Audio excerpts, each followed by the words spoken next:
that you know what kind of timeline When a you're special working on. permit comes before the board, can we call you in and get your opinion on what the permit's all about to make sure that we're comfortable with it? Again, I'll That's Robert. defer back to Okay. what Robert said earlier, but that is something that we do routinely. Okay.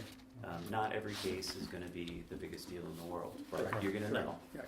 I mean, sometimes you're going to want somebody here from my office Right. just to walk you through it, Right. just to get you familiar with what kind of things you should be thinking about, looking at, what kind of questions to ask. Yep. Just to get yourself acquainted. Other times, it's going to be something important, something very big that's got a lot of attention, and you want someone here just to keep an eye on it. So Okay. there are a lot of reasons why you might want somebody here. Certainly, that's an option. Okay. And if anyone is sensing that a case Yeah, before as you is long one of as those it's available cases, to us, okay. you can ask. So we don't get too stuck. So variance and appeals, Yep. the timeline's a little bit different. You still have to open the public hearing within 65 days, but you've got 100 days from the date of filing to issue the decision, or there's a constructive grant. Not to get into too many of the details, but there is case law that says the 65-day period to open the public hearing is what we call directory, meaning a constructive grant doesn't occur if you fail to hold that hearing. But try to keep that out of your mind. Hold the hearing, follow the timeline as best you can. We only get into those questions if something went wrong. Right. So Okay. we don't want to try to figure out how to rewrite what we did. We want to do our best to keep on the timeline. But the 90 days after the close of the public hearing for a special permit and the 100 days for an appeal and for a variance, those are real important. Okay. You miss those, and now we've got a really difficult situation where you may have a constructive grant that may be very difficult to undo. We do have the right to appeal those.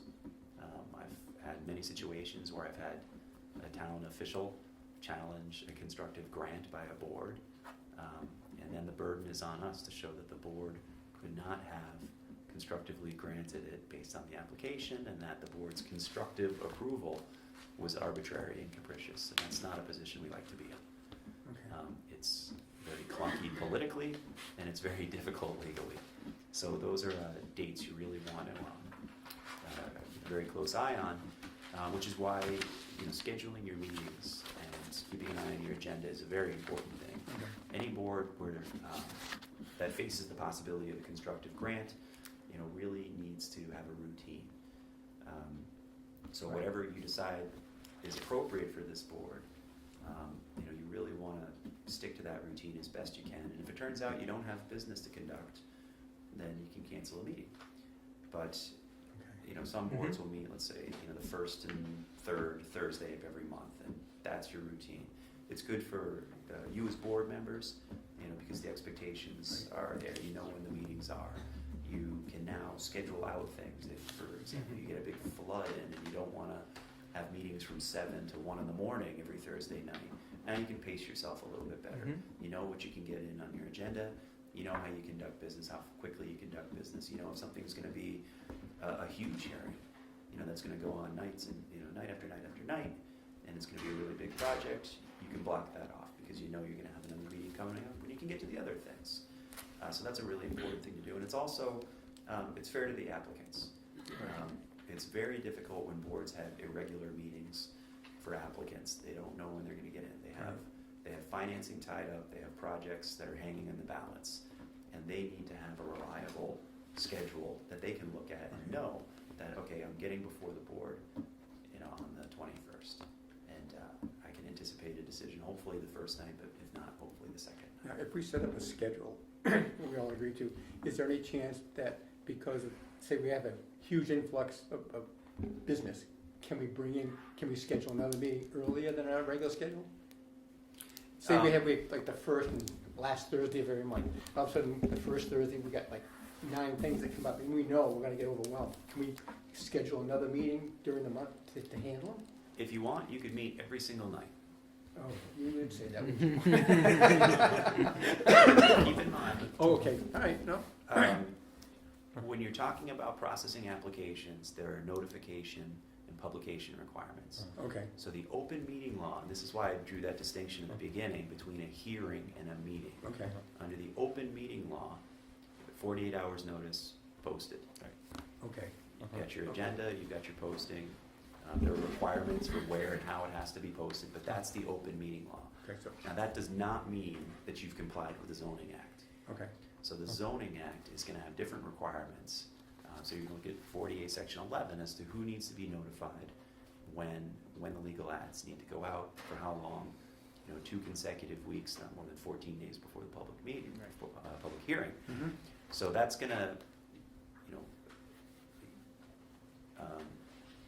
give you a little bit of a hurdle to just scheduling meetings Right, at will. right. So you wanna look at these things prospectively in advance and find out, do we really need to start notifying, people and scheduling these things out 3 weeks Now, in we can advance, talk- and when we're gonna do we that. can talk openly about that, right? I mean, we don't have to talk about that in an open meeting. I can say, if I call Jerry and say, look, we got really flooded Monday night, what are we gonna do about this? We can talk about that, right? And we're not talking about a specific issue. You should do it at the meeting. Oh, You you should would. do your scheduling together at a meeting. That's why we have it out on the agenda, Okay, yeah. You absolutely Took should. care of that, There are Jeremy. certain things on the fringe. Are you gonna be there? Are we gonna have a quorum? Okay, Those Yeah. kinds of things are gonna Mhm. happen outside of the meeting. okay, Scheduling thing, hey, listen, I really think we should have a meeting to get to that issue we never wrapped up. Let's schedule it for the 21st of August. You may not have a public meeting in order to schedule that public meeting. okay. And if it's a hearing, Right. you're gonna get an application in. But we do need to And post if you it didn't have one posted and 48 hours scheduled, you're not before gonna have we, that. okay, that's okay. So then you're gonna post that meeting, Yeah. get together and say, hey, we just got 4 applications in and we need to start talking about hearing dates. Okay. What's that's your calendar fair. look Yeah, like? That's all right, yeah, that's not a problem. Great, yep. Back to the timelines. The one thing to keep in mind is that with the assent of the applicant, you can get an extension. So if I've seen some meetings, public hearings go on, 8 months, a year. Now, that's not permissible under the timeline of the zoning act, but it does explicitly say that you can alter that if they agree. Okay, Now, here's the catch, and this is an absolute. That agreement has to be in writing, filed with the town clerk before the timeline expires, by the way. Even if you guys shake hands and say that's no problem, that's not gonna be good enough. okay, I'm not imputing any ill will on anyone out there in the world who may be an applicant, but it's happened so many times where someone comes in and says, that's no problem. I know you guys can't No, I meet understand. that night, Yeah. so why don't we just meet next month? Next thing you know, you've got a notice of constructive grant at the town clerk's office. Okay. They say, hey, that's my right. And if it wasn't filed with the town clerk, it didn't happen. Okay. So always get it in writing, always file it with the town clerk. All right. And okay. the important thing is that the public is entitled to know, if there's gonna be another meeting, if it's continued out, because people who have standing to appeal a decision deserve to know when that decision's gonna be made and when the decision's gonna be filed. Correct. So you can't just Right, continue absolutely. these out, Right. without the record of it, so it needs to be with the town clerk. Within that time period, if you're not talking about the legal timeline to issue a decision, and you're continuing a meeting just generally, you have to announce it at an open meeting to a date certain. And again, it's because if anyone is interested in that agenda item, they're gonna be here, Right, and if you're gonna be talking about it at the next meeting, and they wanna be there, they're entitled to know. So you announce the date, time, and place at your open meeting, and then you can continue that agenda item out to that. Okay. Can you put it back on the agenda? yeah, makes sense. So, the other side, that's the timeline. Those are the 3, types of applications you're most likely going to see. A 4th or 5th, including the 40B, you may see what's called a Section 6 finding. So, under Section 6, certain pre-existing, Section 6 is a little more complicated than this, but the part I want to mention is pre-existing lawful non-conforming structures, I'll break that down in a second, can be expanded and enlarged. Mm-hmm. In most cases, that's going to require call a Section 6 finding. Some boards just do it, they call it a finding and not a special permit. In other cases, they call it a special permit. It's specifically set forth, there's provisions that are gonna tell you how to handle that in here. But basically, in a nutshell, what it means is if someone had a house, single family and two family dwellings get special treatment. So let's say you had a single family dwelling and it was before some requirement of the zoning bylaw. So you constructed it, doesn't comply with a setback, front yard, rear yard, whatever. And they wanna, put an addition onto it, but that addition is gonna go further into that setback. So let's say it should have been 30 feet under the current zoning bylaw. Yep. It's only 20 feet, but that 20 feet, that violation, that non-conformity is grandfathered.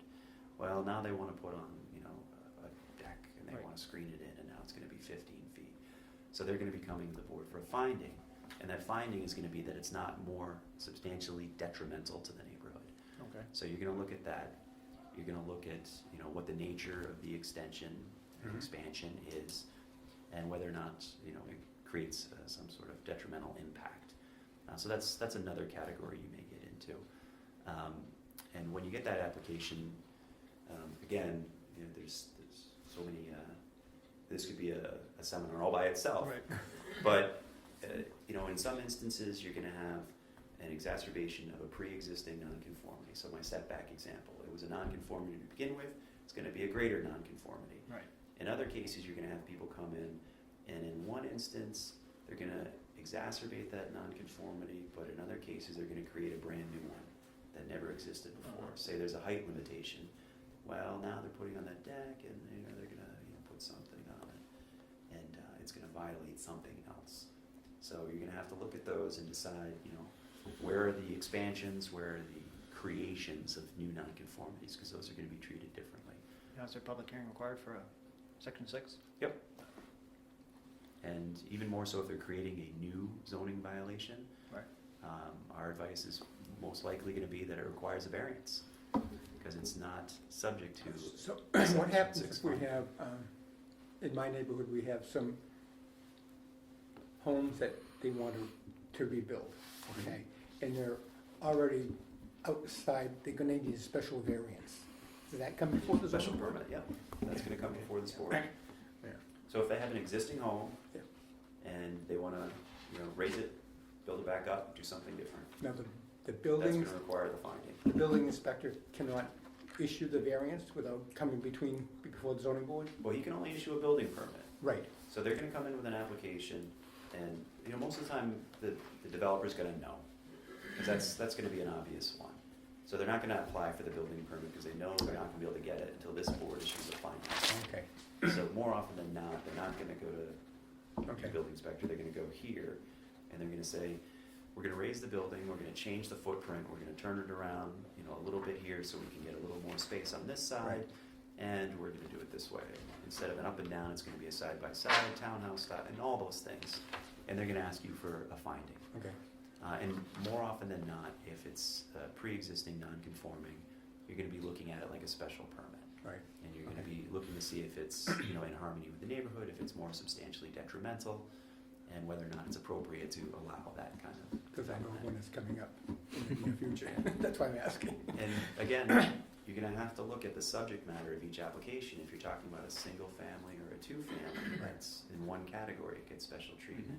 If you're talking about a commercial structure, well, that's different too. Different, yeah. If you're talking about creating new nonconformities, which now we would call them violations, because they're not pre-existing, they're brand new and they're being proposed, that might require a variance. Okay, So those are the things to keep an eye out for. With respect to appeals, one of the unique things that the zoning board gets to do is second guess on an appeal your building inspector's decision as to zoning matters. If it's a building code matter, it goes somewhere else. You're not gonna see those. okay, But if he makes a zoning determination, if a building permit is denied, some request for relief is denied, or in some cases, we try not to have people doing this, but in some cases, he'll issue a zoning opinion. There's a provision of 40A that allows people to make a request for zoning enforcement, and if he responds to that, it could be affirmative or negative. Yes, you're right, it's a violation, I'm gonna do something about it, okay. someone might appeal that to you. Or if he says, you know what, I don't have a problem with that, I don't think that's a violation, they can appeal that written decision to you. Okay. So it could be a building permit, it could be a determination. It can come to this board, and now you stand in his shoes. You have the power to affirm, revoke, modify, amend, however you see fit. It's subject to the same voting requirements as everything else, so you're gonna need your 4 members to vote on that if you wanna overturn it or modify it.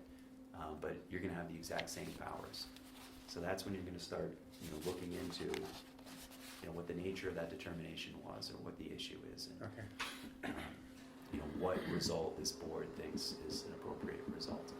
Now, appeals to this board have a certain time frame as well.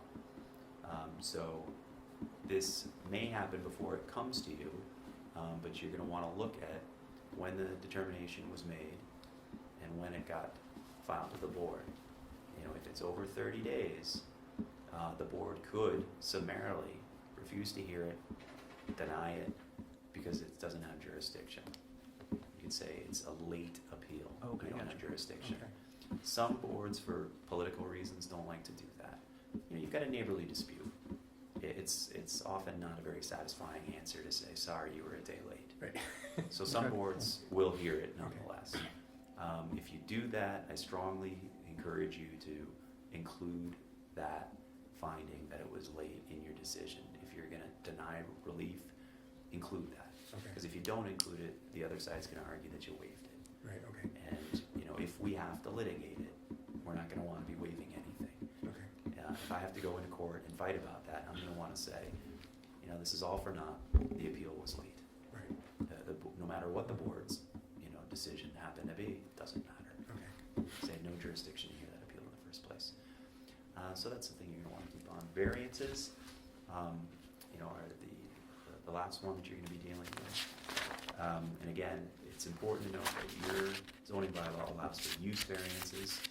Some don't, but it's in there, so you may be seeing those applications. So variances are tricky. Again, no one's entitled to it. It's a very high burden. It's a high burden before this board. It's an even higher burden when you get to court. If you want to challenge the board's decision on a variance. So what the applicant has to demonstrate is that there is a hardship owing to the shape, soil conditions, or topography of the land. Okay. And there's a lot of case law on what all that means and how to apply it that I won't go into. But that's a very difficult standard to meet. You can't just come in and say, my lot's too small. Well, that size is not shape. So if you have an unbuildable lot, you've got an unbuildable lot, hope you didn't pay much for it. If someone comes in and they say, I don't have enough frontage, frontage is a different issue too. Another one that we see very often is a self-created hardship. Well, I bought 80 acres and I developed 60 acres, but now I need a variance because I have a problem with the remaining lots. It would be very, some boards would do it, but more often than not, you're going to hear a board say that's a self-created hardship. You developed your land, you were able to build and sell off lots, and you did it in such a way so that you were left this little denominator here that you can't develop, but that's not a hardship. Or the other classic one that we see very often is somebody splits their lot. Yeah. Like, They've got a house and they've got a conforming lot, so they split it. Now they come in for a variance to legalize the unlawful lot. Right. Well, that's obviously self-created. Self-created, yeah. And that also creates another problem that I won't go into. I'll just say it for scare value. This doctrine of infectious invalidity. Boy. What's See, supposed to I remember? said it just for scare value. So just in a nutshell, if you try to create a conforming lot and do so by making zoning violations elsewhere, even though you would, if you just looked at that one lot, you had a fully conforming buildable lot, Right. you're not going to get a building permit for it, even though it fully conforms. And the reason for that is it was infected, and thus the name, by the zoning violations you made elsewhere by creating that buildable lot. So that's where you run into all kinds of problems. Somebody has a parcel and they start splitting it up, and then they start running into problems. So they come here for a variance, or the building inspector denies them, saying that in creating that lot, you created violations on your other lot. So that's where it gets. So hopefully real you're gonna, sticky. hopefully the developer's gonna get variances first before he does anything else, right? You never know. You never know. And then you're really off to the races. I mean, I have cases pending right now that have been going on for 7 years because a developer will then say, okay, you didn't like that configuration? How about this one? Right. And it's really tricky because it always, or I would say it's more often than not, 99% of the time, it's going to start with a grandfathered lot. Yeah. Because if you had enough land to create fully buildable lots, you would have done it. So you don't. So you end up taking a grandfathered lot, carving off a chunk, and now you've created 2 lots that never existed before. So the Zoning Act only protects a lot that was in existence at the time of the zoning change that made it non-conforming. Well, that original lot in that original configuration may have been grandfathered, but now you've created 2 brand new lots. So those Okay. didn't exist back when the zoning was changed that made them non-conforming, but they exist now. So now you've got 2 illegal lots. Right. So that's where these things, starts coming. That's why we need lawyers. It's justifying our own existence sometimes with all these concepts, but you may see it in those circumstances too. So the point to take home is that a variance is a very high standard. You're going to see it more often than not in somewhat unusual cases. From time to time, it's going to be something more routine. You've got somebody coming in, they filed an approval not required plan, it got endorsed. That is not a zoning determination. Right. They've created these new lots, it's got frontage on a way, and they go to site one of these houses and they realize that it's there's ledge over there and they really want to move it 5 feet over here. So as a practical matter, it's not really the biggest deal on earth, but maybe that's a hardship due to the topography because you've got all this ledge over here. That's a determination that this board would have to make. Okay. Good example. So those are the major points and issues that you're going to be seeing as members here. Let me just see if there's anything else I wanted to touch on. And of course, questions. Let's have a million questions. Just to be clear now, when we talk about a public hearing, that's, and I guess fees in general, if someone makes an application, they pay a fee. We need a public hearing, they pay for that. I guess this is a question to Robert. So that's just all. We don't have to worry about that necessarily. Board members. Yeah, correct, to the chair, exactly. When I said earlier about all of the administrative matters, so once the ZBA decides as far as the scheduling of the public hearings, the BOS office will handle all of the fees, dealing with the newspaper, all of those administrative matters. Okay. Yeah. All right. So what happens now, say we schedule the first meeting for the first week in September and we have no issues before the board. Do we still have our meeting and come in here and say there are no issues before the board and dismiss it? Because, it was publicly scheduled. We can cancel. We can cancel. Yeah. Cancel the meeting. Yeah. Just cancel the meeting, okay. Yeah. Yeah. We have to also make public notice of that, right? That the meeting is being canceled? It's not I the mean- same requirement. Okay. Yeah. For example, Right. this is, most of the time if you're canceling it because you have no business, Right, this isn't going to be much of an issue because you're going to notice that it's being canceled. okay. More often than not, it happens when all of a sudden only 2 members show up. Oh, So okay. now you've got a host of problems. Right. One is that you've noticed a public hearing for a date specific, Right. but you can't conduct business. Right. Right, You also can't open a meeting, you don't have a quorum. right. We need 4 for a meeting? Or 3? 3. 3, okay. 3 for a quorum, Okay, 3 for a quorum. but To open a you're hearing, a to open a 5-member meeting. board, right, so in pretty much every instance, you're gonna need 4 votes. okay. And Excuse me. it's worth noting, maybe it's obvious, but sometimes it's not. You need 4 votes to grant the relief. So if you don't Alright. have the 4 votes, or if you've even got your full membership here, and you don't get the 4, it fails.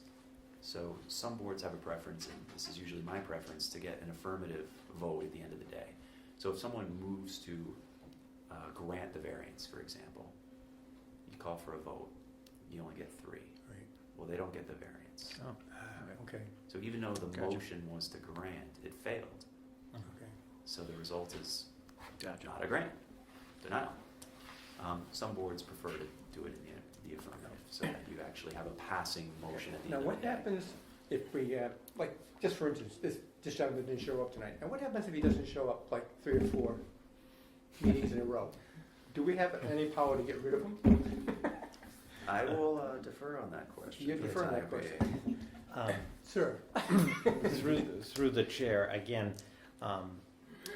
being appointed by the Board of Selectmen, though this is rare, Right. if it was a habitual thing, generally as a practice, we've reached out to see if the person Right. obviously is okay, if what their intentions, if they want to continue to serve.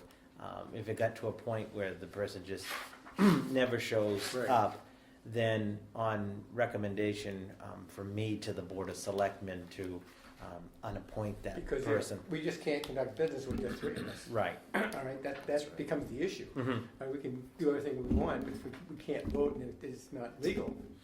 So, okay. No, and I agree, and you do have 4 members, and tonight, I'm not sure, because there was Oh, no, confirmation. I'm just saying, Right. if it happens like 2 or 3 times in a row, like Mhm. Jeremy would come to you and say, look, we have this problem. Mhm. Okay, all right, that's fair. And again, that's, we're looking for a 5th, and we have room for 2 alternates, Right. which So you can. How long did it take to get the 3 of us Yeah, here? let's see, we can work on All it. right. And also, again, Yeah. through the chair, and to reiterate what Robert said, it's not just a zoning board issue, it's a town-wide issue. If you Yeah, can't sure. conduct business, Correct. it creates problems. Right. Pretty large ripple effect. We're here to serve the public here, to help them out. Absolutely. Okay. Well, absolutely, and Mhm. it's not just a matter of processing applications, but there are gonna be applications that come in that are of significance. For example, if it's a large special permit connected to a large subdivision or something, you want oversight over these things. Right. It's in the public's interest that there is a body, and that's why we have the zoning act, Okay. and why we have the planning board, Board of Health and Conservation Commission to oversee these kinds of things. So, we don't want any of these things to slip through the cracks. God forbid you have an application that comes in, and it's not a good one, but it gets constructively approved because we didn't have a board. And that does happen, and it's really a shame. Because sometimes, there may be just tremendous drainage issues. Imagine some of the biggest things that could go wrong with a large project. And if there was no board in place to point that out and say, no, these calculations are terrible, and these basins are completely undersized and they're in the wrong place, and all the stormwater from this development is going to run and sheet right down to the school. If there's nobody there to say it, it's a town-wide issue, so that's definitely going to be a lot of attention. 2 other points I didn't touch on, but I'll just touch on really briefly, is consultant peer review process. Mhm. It's a very important tool for the board. I don't know what your professional backgrounds are. Some boards are composed of people who are engineers, civil engineers, architects, et cetera, land use professionals generally, and or stormwater professionals, and they know this stuff 100,000 times better than I do, but often not. So there's no requirement that you become experts on these subjects. Okay, good. You don't have to go out and get, expect to understand, a 200-page drainage analysis. You're not going to. There's a statute, 4453G, that allows you to require an applicant to fund a peer review. So during the public hearing process, at some point, someone's going to say, I hear your representative, I hear your expert telling me that this is something, but I don't know. We don't have anybody looking out for us. You obviously have your engineering team, your consultant, your lawyer, whoever else they may Right. show up with, Right. but we don't.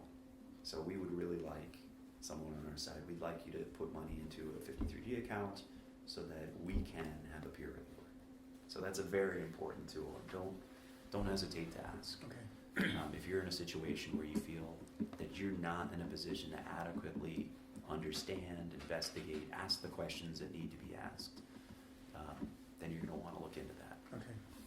And is that something that's the collective we, the board itself, is going to Yep. ask the applicant to do that? Yeah. And obviously, just as a practical matter, more often than not, you're going to look for some consensus building. Right. It is a public hearing process. I mean, so you're gonna ask them. You're allowed to require it, but you, Okay. you don't wanna be in the situation where you're denying a project for lack of information or failure to fund an account.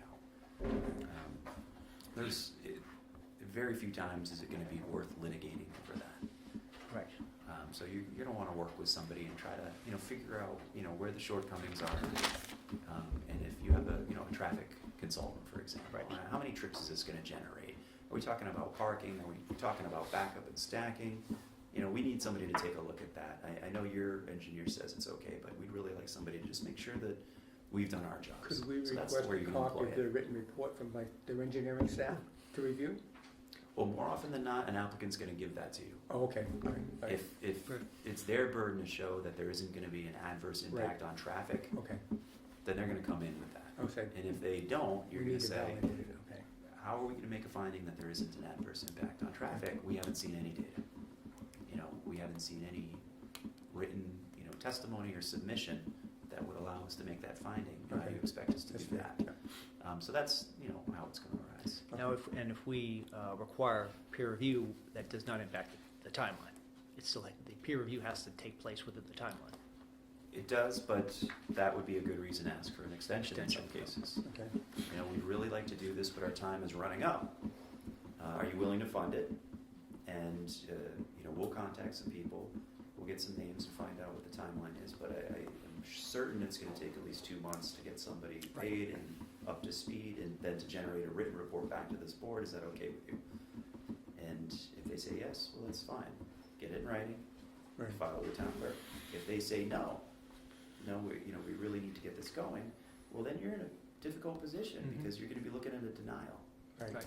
You say, Gotcha. well, all right, we would be more comfortable with that time to review this appropriately. And if we feel that we haven't had that opportunity, then we really can't issue an approval. So you may be faced with that, Okay, kind of choice. And, every applicant's gonna be different. Some applicants are gonna say, okay, take the time. I'd rather have a grant in 2 months than a denial in Right. 2 years of litigation. correct, But that's gonna be a business decision that they make. okay. But you can always ask. That's your right to ask. All right. So that's worth mentioning. I don't want to keep you guys here all night, and everyone else, so I'll try to They're still awake. see if there's any other point I wanted to hit on, but I think that's really what I was hoping to cover tonight. Okay, Not that this will be, do you know if the town's adopted that statute? I don't know. I don't, I won't mention it for now. yeah, It's- I can check, I made a note, 3923D, I'll check. Unless anyone had any other questions? Did you learn anything, Ron? I mean, it's a very broad overview. Yeah. You Okay. could spend Yeah, that's- days on each one of these All right. topics, but I just wanted you to be aware of those points and know when to raise a question. Great, thank you. And through the chair, one of the things, the next item, perhaps, and why I asked the Attorney Winter to be here, as well as the scheduling of these two pending ZBA matters Right. to sort of, there's one for a variance for 126 Main Street, and talking about the importance of the timeline. It was filed with the town clerk on July 18th, and it's 60 days? Is it 65? 65. 65 days. So 65 days from July 18th of 2014 is September 21st of 2014. So when I check up, this is a pending matter, a pending variance that if the board does not take up before September 21st, then it gets into the Okay. constructive grant. And then the second item, and I have copies of that application All right. for 126 West Main Street. thank you. And then there is a variance and special permit that was filed for 15 Littleton Road. And both the variance and the special permit were filed on August 11th. And with the 65 days, should be heard before October 15th of 2014. Okay. So those were, and actually, there was a third, which is an appeal, which is the timer on an appeal. Same as with the variance. 660, an appeal that was filed on August 20th, an appeal of the building commissioner's decision regarding a fence at 53 Willard Street. 53 Willard. Okay. So, right now, as of tonight, those are, if you will, the three. This one obviously coming in, the 53 Willard Street, after the agenda was posted, Okay. came in Okay. yesterday. But those are, if you will, three pending items, matters that the clock is ticking on. Okay. And then, of course, under new business, there are, I'm sure, some other cases. Right, So absolutely. as we talk about the scheduling as one of the goals for tonight, because it's key to select the dates as we discussed, because we also have to advertise the public hearings Right. where appropriate. All right. So do you have any restraints on your time? Some, I actually was going to visit, what is our existing schedule? When does ZBA meet currently? It was Wednesdays. It was Wednesdays, and which Wednesday of the month? First? No, I don't think it's first. There's something like. I think it says on It the, was the you second. have a copy of the webpage there, does it say there? Wow, there's no page. Right, I'll tell you. I think it was removed, but it was the second Wednesday. Second Wednesday of the month. And, So the shortest fuse is the 21st of September. For the 65 Correct, days. correct. All right. On 126 West Main. Right. Which, but second Wednesday doesn't give us the 14 days necessarily to advertise. Unless we, no, it doesn't at all, actually. Do you want to get together the first week in September? Kind of Well, buffer there. turn around. if, You've been really good with him. if we're focusing on the 21st for 126 West Main Street, Right. we need to pick a date that is before that, Correct. but that also gives us enough time to advertise twice in the Public Spirit, which prints on Fridays. For example, if we picked Wednesday the 17th, we could print on the 12th and the 5th. We would have to post in this Public Spirit by Monday the 1st. That's their classified deadline. So we would not want to meet on the 3rd. We would not want to meet on the 10th. I think actually 17th is the only way we could make that happen. Mr. Chair, and that's what I sort of had sketched out. I think, and given that we have two others that we want to consider, that could also fit in that time frame, assuming we're going to get Charles back. I'm going to throw out that we meet next on September 17th to get us in here prior to the deadline for 126 West Main Street. Is Wednesday the That's a Wednesday. best day? Actually, I'm It's- open we're to any. throwing- If we're throwing out days of the week and we're concerned about publication deadlines and things of that. Yes, that's true. Should it be Uh, earlier? I'm talking about the day that, maybe we should just get a day for this. This, for particular this. action. Yes, That- you're absolutely right, and you're absolutely then- right. And then we can discuss at a later time what our regular meeting time would be. That's a Absolutely. good point. All right. And, So on the 17th, going to be ready to discuss the 126 Main Street? Let's think about that. Because we would not, if that now it's the 17th, we wouldn't be able to, we wouldn't be able to continue. We would have to hear at the public hearing and make a decision, otherwise it would meet. Right, right. And 126 Main is West Main, yeah. West Main, it's a residence. Do you have any idea what what the scope of that is? Through the chair, I know that Attorney Gibbons is representing the client. He could So- perhaps give just a snapshot of the scope of it. Well, Through the yes, chair. Please, thanks. So 126 West Main is it's a I don't have the exact dimensions, but it's a large enough lot that has a single family on it right now. Right. Under our bylaw, you could do a second living unit. It would have to be attached by either a carport or some sort of an attachment. So upright, we could do a two-family, either connecting a new home to the existing home from the, I think it's from the 1800s, Okay. and have two homes. There's a similar By one right. on Cambridge Street, if you Uh-huh. know which one I'm Sure. talking about. What our request is to Yeah. subdivide these lots, so create two lots, so we're looking for dimensional variance, so that we could have a single-family home on each lot. We would need an A&R approval from the planning board, but we're looking for a variance on dimension for the lot size, so that we could have two homes, a single home on each lot. Okay. It would certainly fit within the neighborhood. Now, we did request a variance back in 2001, 2002. It was the same request. It was denied, but more than 2 years has passed. Okay. I think it's a good idea. I hope the board does too. All right. But, and so that's not a, I mean, it doesn't seem to me we would need to continue a public hearing. So, I would think picking, now if we need 14 days, I'm thinking,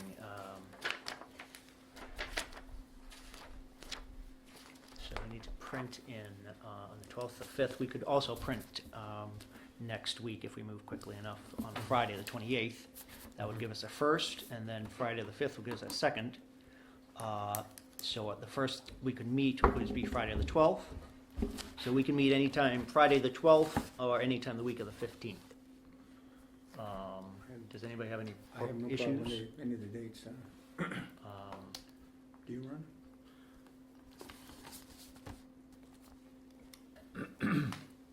Well, if it were to go permanently, I'd prefer going to Tuesdays, but let's just, like I said, let's just take care of this Okay, as soon as we can, I guess. And I have no problem with the 12th. I'd like to give myself a little bit of time so we can discuss the issue, rather than have the issue brought before us and have to make a decision that night if there's something else we need to reconsider, so. I'm for the 12th. I hate to, Yeah. I hate to schedule Friday night meetings. Yeah. I don't think we do that technically. Yeah. So we could do the 15th, Monday. I can That do gives that. us a I can do little that. breathing room, all right? Monday the 15th? And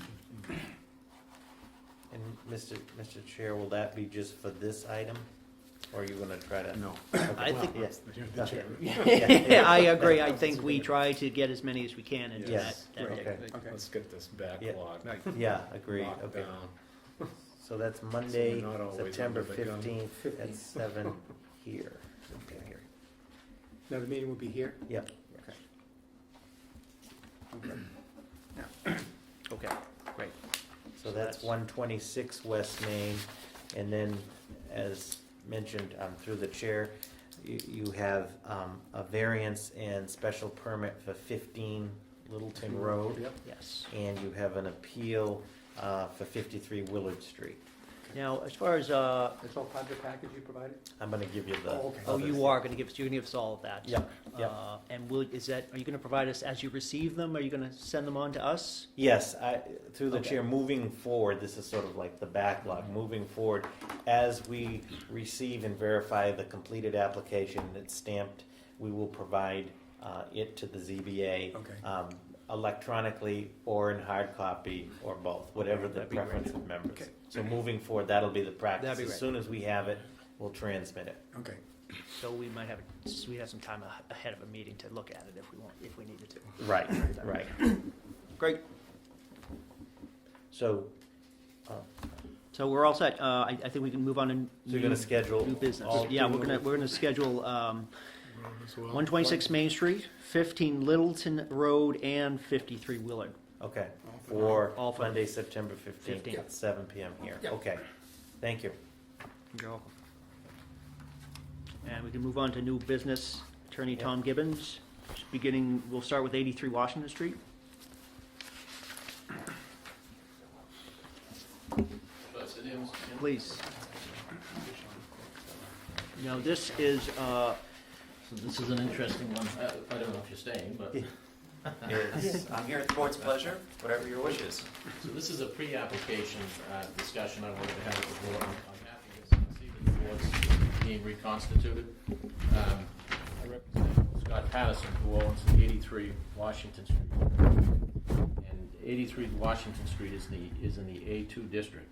There's an existing three-family on this. It's a big one, right what there is- up on the hill. Yeah, it's currently a 40,909 square foot lot. Okay. So three families aren't allowed in the A2 district now, so this is a pre-existing non-conforming use. All right. It's on a 49,900 square foot lot. We're proposing, or what, again, the application has been filed, so I'm trying to get a little bit of feedback, since the board hasn't been meeting in some time.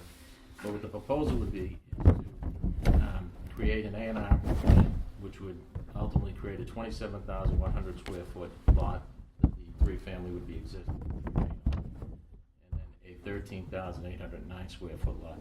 You can see that the current building has a couple setback non-conformities, which again would be pre-existing. Those wouldn't change. So the issue really is, do we go for a finding, or do we go for a variance? In my opinion, it's a finding, since three families aren't allowed in the A3 district. There's no dimensional regulation for three families. We're not asking you to vary a particular regulation. The regulation doesn't exist. So what we'd be doing is looking for a finding to say that the alteration of this pre-existing three-family by taking away 13,809 square feet is not more detrimental, substantially more detrimental to the neighborhood than the existing pre-existing non-conforming use. And you'll note that our change really doesn't affect the non-conformance. The non-conformance is the use, it's not the lot. You could have a non-conforming use, non-conforming structure, or a non-conforming lot. Ours is the use, and our change doesn't affect the use. It's going to be a three-family. It's a three-family now. It's going to be a three-family after the A&R lot. The reason I'm here is because although we could get an A&R, and as Attorney Winter had mentioned earlier, an A&R doesn't necessarily grant you zoning relief. I want to make sure that we don't have anybody that would question the zoning matter as it relates to the three-family. And so this lot would be buildable, this would be conform to the zoning? So this lot would be a conforming lot in an A2 district and would allow for a single family.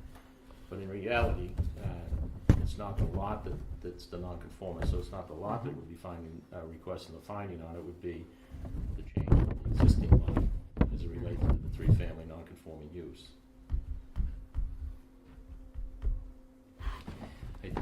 I had some examples, like for instance, in town we had Brian Anderson's old funeral parlor was a pre-existing non-conforming use on Washington Street. Back some years ago, we came and got a finding for a change of that use from a funeral parlor to an office space, which was allowed. So that's an example of a pre-existing non-conforming use that's changed. We're not changing our use. When I lived at 21 Jonathan Drive, I had a lot that didn't have the correct frontage. It was a pre-existing non-conforming lot. We were 10 feet short. We went to do the addition with the porch. We had to come in for a finding. In that case, our addition wasn't the non-conformance, but we had a non-conforming lot, so you had to find that it was not substantially more detrimental to the neighborhood. If we had a non-conforming structure, let's say the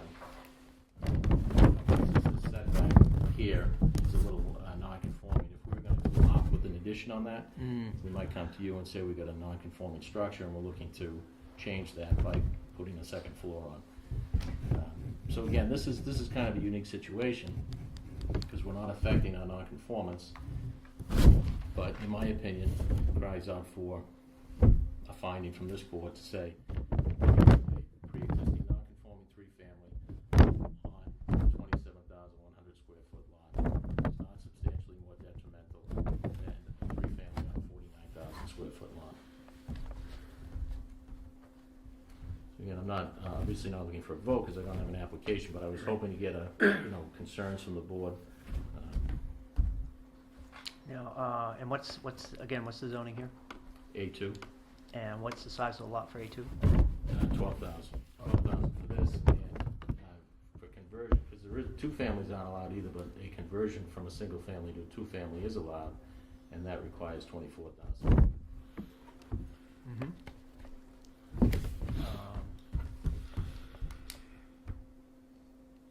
And I mean, we would look at this from a perspective of, you know, as he said, it's not any more detrimental to the neighborhood. Is that the measure we're looking? Well, Mr. Chairman, if I may, Yep. just jump in. The question now is, what kind of application would the board like to see? Gotcha. And not the merits of the application. All right. Certainly, it's tempting, but let's All right. keep the opinions, comments, and how the board members feel about the proposal Gotcha. itself for the public hearing. But Sure. it has to get to the board in some form. So the question is, what's the most appropriate form? And what's being suggested is a 48 Section 6 finding. And the alternative would be a variance. Gotcha. Of course, the standard would be very different in both cases, and it appears what's being proposed, and I don't want to put words in your mouth at all, is that they're not looking for a relief finding in the form of a variance from any requirement that they're otherwise now going to violate. Understood. Understood. And that's why I don't think that the variance is appropriate, because if A2 had a dimensional requirement for 3 families of 28,000 square feet, well, then there's a regulation that I could say, there is a regulation, I'm asking you to vary that regulation. In this case, there is no regulation to vary. Gotcha. Any commentary, Ron? I still don't understand. Tell you the truth. So, this use is conforming. Well, it's pre-existing non-conforming because it's 3 family in an A2, and A2 does not allow for 3 families. Okay.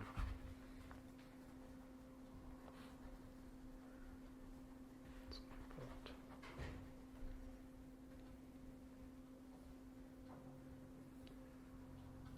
You know, if I was coming to you to say, hey, this is a real big house and I'd like to convert this 3-family to a 4-family, and it's a pre-existing non-conforming 3-family, and I'd like to change that to a 4-family, I think I could do that by a fine or 2, not to say that you would allow it, but again, so the uniqueness here is that our change doesn't affect the non-conformity, but I can see it coming up, whether it be through a building inspector or through a future owner, and I think a finding is an appropriate vehicle for this board to say, hey, whether that 3-family pre-existing non-conforming is on 27,000 square feet or 49,000, or 40,900 square feet, doesn't change the impact to the neighborhood. I think it's reasonable to come to us with the direction of a finding, as opposed to a variance. Yes, I'll agree to that, yeah. So if, thank you. I'm not sure So- about the merits. Yeah. Well, and that's Right. for the next. Absolutely. And I understand that. Not to think about that. File this by Monday or Tuesday. What's the publication deadline for the public spirit? Monday, they take classified ads, Monday evening, end of business. So you have to publish this coming, or you have to notify them this I coming have Monday? to, let's see, we need to notify them.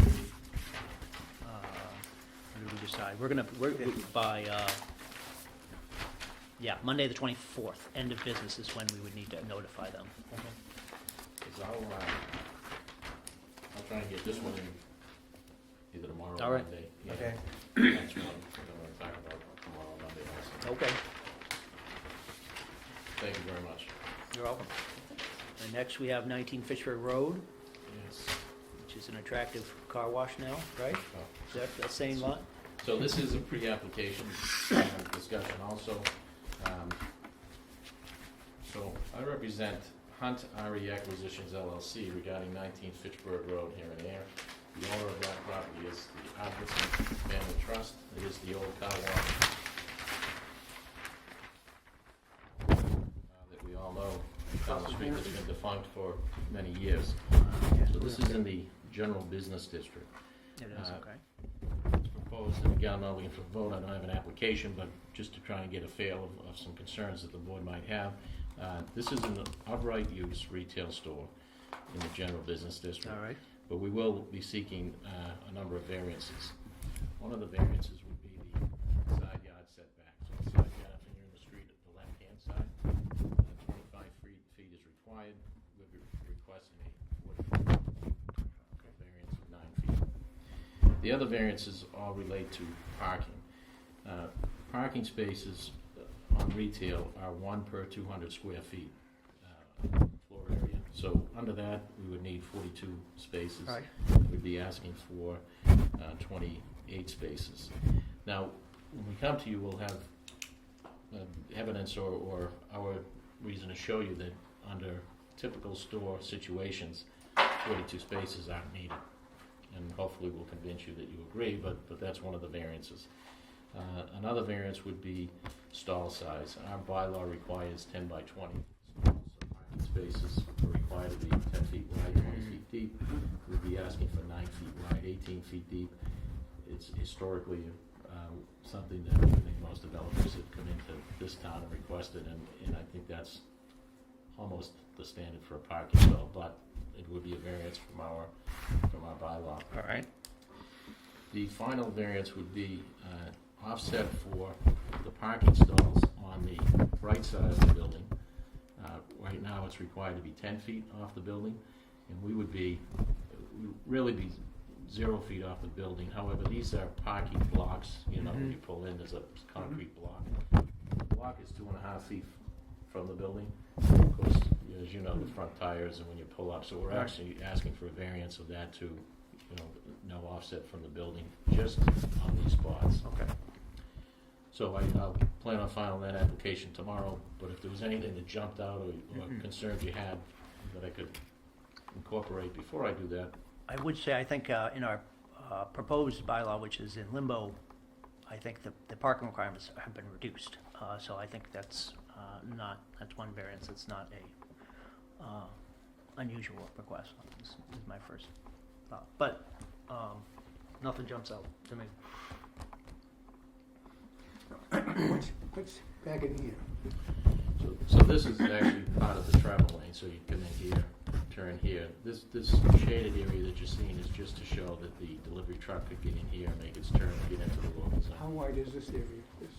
Do you know? Um, These are kind of close. It's to 30. They are a little close to the building, right? Right, the reason we're here Yep. is to make sure that the truck, if it should come in and this car's parked there, can get in and swing the loop. Okay. And we can go through that in the Yeah, so, hearing. but not, But nothing. Right now, the issue is whether. No- we'll have the engineer no here at the stoplights, meeting, Okay. can better explain the truck radius and all of that. So that was 3 variances? Is that what we? So 4 4 variances. variances. 3 related to parking. Yep. And then the side setbacks. Who's next door? This is it's not the Jiffy Lube, but it's the quick Okay. quick Yep. oil. Over here is a single family home. Right. Right. But that is also general business. Back here is Isaac Lane. Right. And I Yep. believe it's the town housing. Yep.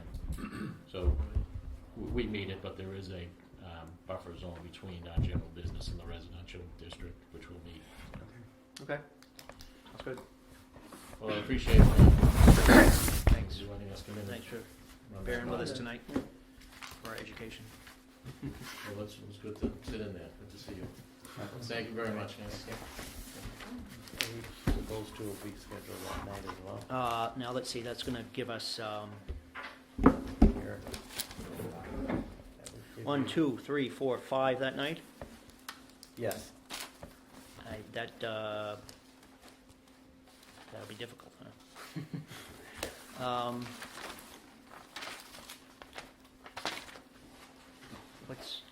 You're laughing. We I mean, could what's- get all the misery over with. Yeah. That's right. yeah, I mean, Yeah. have you experienced that before? 5 in one day? No, we never went that way. Uh, But that's fine with me. I mean, I look at this, I just on the top of my head, Yeah. the residential 126 Main would go fairly quick. 83 Washington, I think would go very quick. I think that this new development might take some discussion. The gas station will take a little discussion. I think, boy, I guess my concern is we just need to make sure Charles is here. He's getting a quorum. Yeah, I mean, it's a moot point. To the chair respectfully, I think you can do, just my opinion, all of them on we said the 15th? Yes. With the exception of on 15 Littleton Road, given that it's a variance and a special permit, and I think the scope of the project, this is just Yep. a lay Mhm. opinion, not Sure. weighing in on the merits. That one might need to be scheduled Okay. a separate night, and I think that one, though filed, that has to be heard, both the variance and special permit, before October 15th. That's what you said, right? Now, okay, October 15th. Yeah. So we have time for that one. All right, Okay, all right. So you would have 4 that night. I'm and fine then- with that, that's great. I mean, it's And up to then- you, gentlemen, but For that night, and if we met, and then we could actually, I'm just asking, do we need to go ahead and schedule, we do need to schedule that 15, pick a night for that 15 Littleton. right. And perhaps we want to, now if we're gonna, so we're gonna meet on the 15th. Do we want to, why don't we select, we can go for the week of the 6th. We can select a Tuesday, going for our own schedule, Tuesday the 7th. Mr. Chair. Yep. Just one of, where the BOS office will be providing the administrative Sure. support, the BOS meets on the first and Alright. third There we go. Tuesday. We'll skip that. Took care of that one. That's great, so until Uh, that's rectified. Until that, yeah, I mean, Sure. for the time Yeah, being, right now, anyway. yeah, Well, I'm very flexible. We could do Wednesday the 8th, Thursday the 9th. I can't do Thursday the 9th. Wednesday the 8th? Wednesday the 8th. Yeah, all right. Okay. So Wednesday, Appointment. October 8th, here at 7 7 PM PM. for the variance and special permit for 15 Littleton Road. Great. Okay. Thank you. All right, so that's changed, this. So, yeah, so we'll meet on September 15th to discuss the 4. Yep. And the only exception being 15 Littleton, which will be on the 8th. Mhm. All right, that's reasonable. October the 8th. Okay. Okay, anything else? Any other questions? Now, what happens if we don't have the 4th? Where are we? Through the chair, I mean, again, our final PR plug that there is a vacancy available for the 5th. If folks are interested in serving, they should submit the letter of intent Okay. to the selectman's office. Right, okay. Also, there are 2 alternate positions that are also open. Respectfully, barring any other information, I have no reason to believe you won't have the 4th, as the 4th was planned to be here. Obviously, something of a pressing, unexpected nature Okay. occurred, is my guess. Okay. Now, are you gonna notify, is his name Charles? Yeah. Charles. Oh, yeah. Okay. Yes. Of the pending meetings coming up? Yes. And get confirmation that he will be here? Yes, Okay. yeah, we will handle that, yep. Yes. If perchance the answer is no, he can't make it, Then I will contact the chair and we will adjust accordingly. okay. Now, in order to communicate with each other, we have to go through the Ayer website? Through- Can we do it personally, about people? Yeah, if I may, through the Sure. chair, all members of committees and so forth that the town have assigned, you all have a town email account. Correct. And we've always, as per the policy, encouraged you to use that account. Okay. Barring what Attorney Winter had cautioned about earlier, you shouldn't, having email discussions amongst each other forwarding. Okay. It's mostly just for a scheduling tool, like if I have to contact you electronically, I'd use the town email. Okay. You individually, Okay, yeah. But I think as a rule, I would funnel sort of direct all questions to myself or Carly first, and then we will advise from okay, there. that- Yeah. that's good, okay. And now, If I may, Yeah. Commissioner, Mr. Chair, through the chair, just a little asterisk on that. Another good reason to do it is because your emails about town business are public records. Right. Okay, So okay. once you start using your personal computer, now you're storing public records on a personal computer. And if somebody makes a Thank you. request, Right. then it's gonna be your obligation to search your home computer. I hear you. And Right. from an IT perspective, if Yeah. we get a public records request, and we only need to search the addresses that are town of Ayer addresses, Okay. makes everybody's life so much easier. Thank Thank you, Good, exactly. Good point, okay. Now, you have some records for us to take? Yes, Okay. when you Okay. adjourn, I will give you copies of all the pending matters. Okay. Yep. And just to clarify, again, as far as OML, my discussions with you are fine, Mhm. with staff. If I need to talk to the building inspector about one of our projects, that's fine. That's just gathering information. Yep, correct. All right. Just, if I may, Yes. so unless otherwise notified, the meetings will be here and not at Mhm. town hall? Until further notice, yeah. Okay, thank you. Anything else? I'll move to adjourn.